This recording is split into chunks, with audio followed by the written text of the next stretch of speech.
à Madame Virginie Duby-Muller. Monsieur le Premier ministre, 6 lettres magiques TPE, PME. Elles représentent en France plus de 9 entreprises sur 10 et 7 millions d'emplois.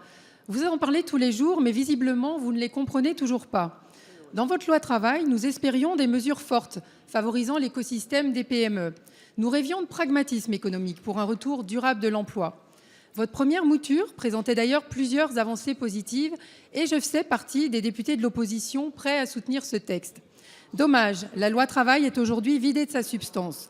Vous avez préféré les manœuvres politiciennes, les artifices de communication, plutôt que de chercher à redonner de la confiance aux chefs d'entreprise qui sont pourtant les vrais créateurs d'activités.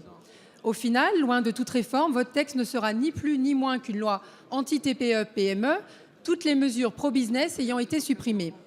Le barème devenu indicatif, vous le savez, cela revient à le supprimer.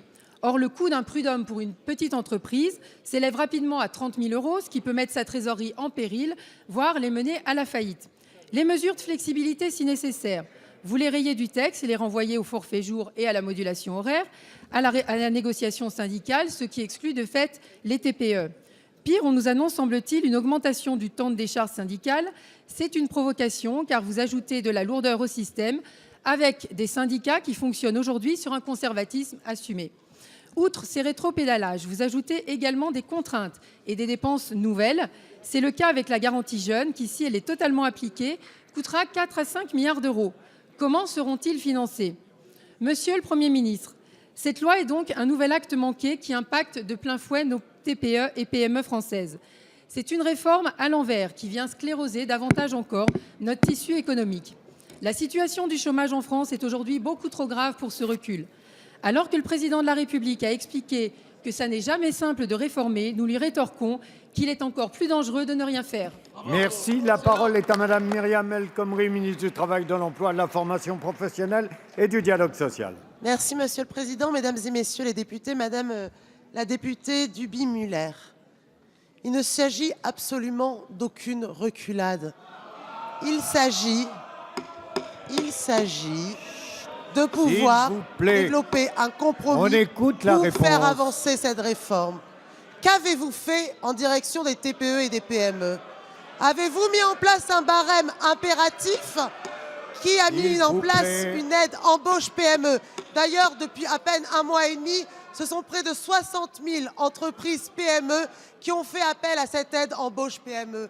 Qui a baissé le coût du travail, notamment avec le pacte de responsabilité, le CICE? Et ce projet de loi, permettez-moi, Madame la députée, ce projet de loi, il y a une semaine, vous le disiez, certains d'entre vous étaient prêts à le voter. Est-ce que c'est parce qu'il y a plus de protection en direction des salariés que vous êtes plus prêts à le voter?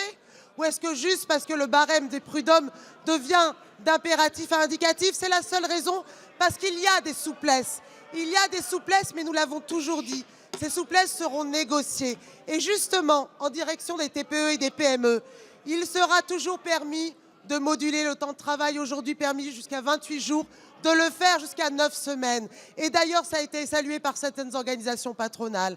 Enfin, nous mettons en place les accords types de branche.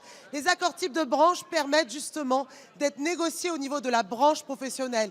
Il était essentiel d'entendre les critiques, notamment sur la réaffirmation du rôle des branches professionnelles. Ça fait 30 ans que nous parlons de la restructuration des branches professionnelles. Ce sera chose faite grâce à cette loi. Nous passerons à 200 branches professionnelles. Voilà des mesures très concrètes en direction des TPE et des PME. Madame la députée, nous ne vous avons pas attendu pour envoyer un signal en direction des TPE et des PME. Et ce projet de loi y répond. Merci. La parole est